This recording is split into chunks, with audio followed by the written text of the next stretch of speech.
Hello everyone, Derek Stan Toys, and we are back with another action figure review. Of course, if you watched the Elite Roderick Strong review, you would know this one was coming, because sadly, like a dumbass, I accidentally opened this one up, and not the Roderick Strong. I would have expected the smaller package to have the figure with less accessories, but you know, here we are. So that's whatever. It doesn't necessarily matter too much. What does, though, is, you know, there's no plastic packaging, so we don't have to get him out of his plastic prison.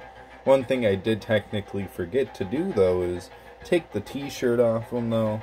But, of course, because we have the same exact shirt with Roderick Strong, we can just act like that's his accessory right there, you know? We'll just act as if he doesn't have the t-shirt on right now. So, getting into the accessories, we get this very, very yucky rubber t-shirt. I don't think anybody really cares for the rubber t-shirts. At least it's a sleeveless one. So even though it looks like a football jersey with no sleeves on it, it's not the worst, like, ordeal. You can still at least somewhat pose them in that. Maybe not with the ab crunch. I don't know how well the ab crunch really does in the rubber t-shirts. I didn't test it out with the Roderick. But, you know, it's whatever. And of course he comes with two accessories. Two other accessories. He's got these Undisputed Era hands. Of course, most people would take this as like a too sweet hand, but it's supposed to be the U for Undisputed. And then we've got what is supposed to be an E for Era. At least that's how it's supposed to be able to pose, but because Bobby Fish doesn't have double jointed arms, there's kind of really no use to these hands. Maybe one day I'll get double jointed arms for Bobby, Roderick, and, well, when he comes in, Kyle O'Reilly.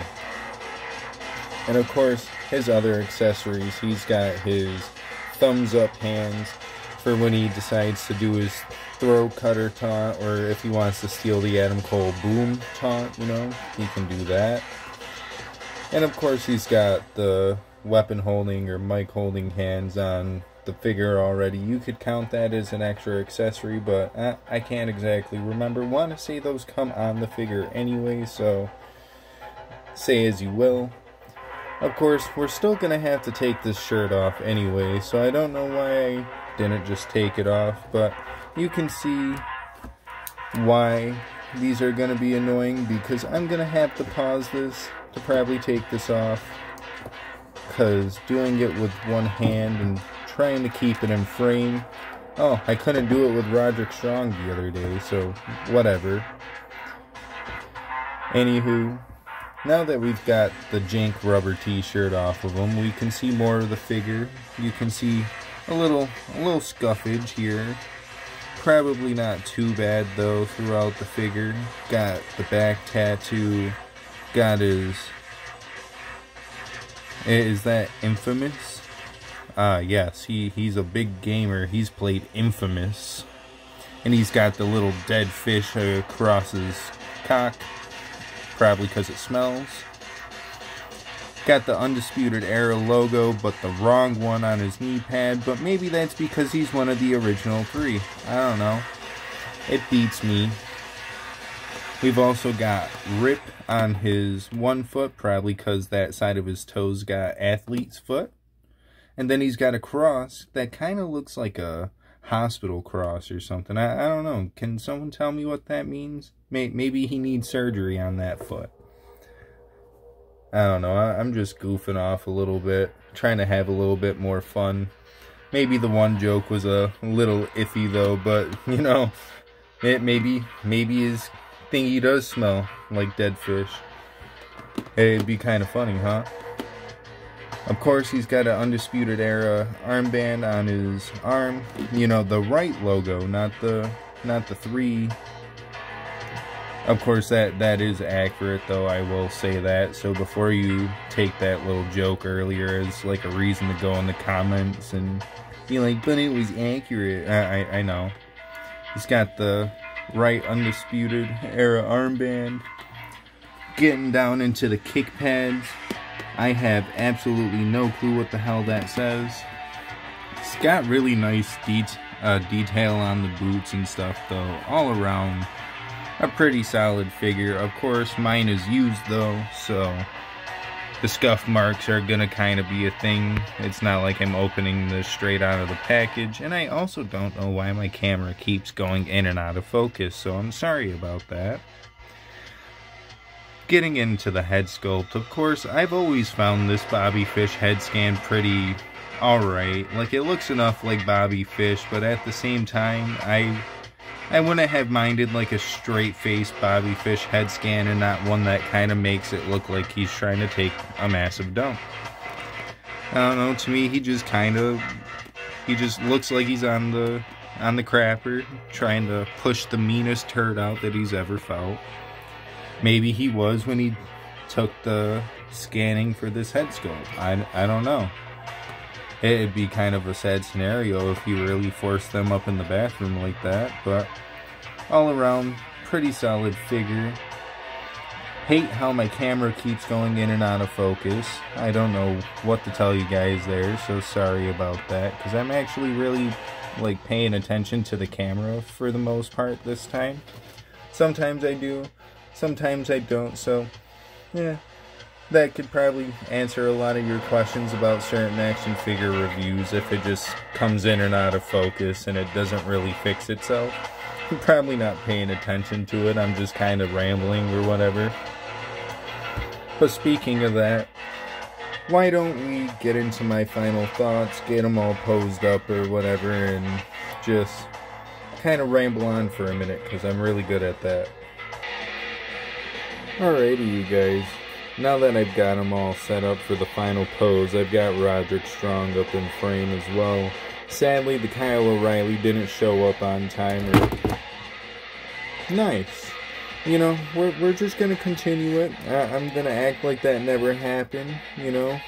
Poor Roderick Strong probably has too fat of a head to not weigh his little body down, and sadly, Grand Metalik probably didn't have the strength for it either. Yeah, anywho, sadly my Kyle O'Reilly didn't come today, so it's just kind of a whatever ordeal. Hopefully he'll come either tomorrow or Tuesday. I don't know why I expected him to come today. 9 times out of 10, the mail service is not going to send packages out on a Sunday, but I was at least having hopes that I would get an update about it, but sadly I haven't gotten anything since it departed the other night from one of the neighboring areas surrounding where I live. Oh, sorry, I almost started yawning a little bit there. But anywho, this is about the Roderick Strong, isn't about the Roderick Strong, this is about the Bobby Fish, and since he didn't want to stand up properly for that, I guess we can kind of work something out here, right? I can work something out without having to do too much effort, I think. Yeah.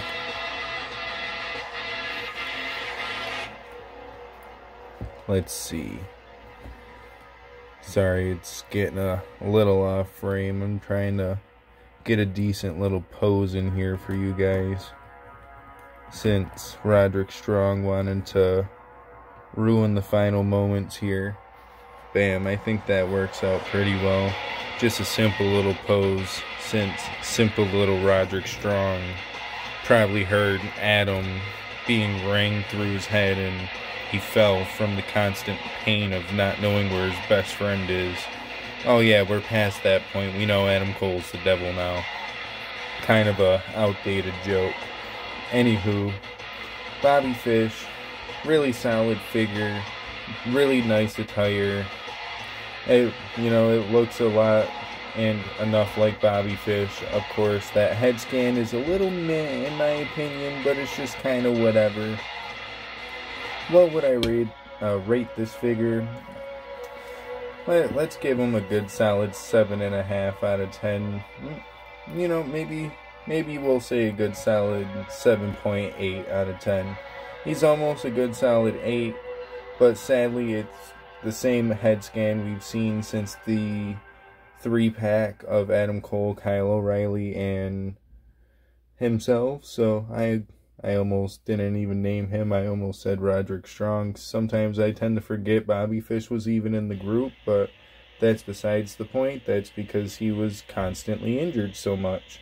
So yeah, that's kind of like a fun little added fact there.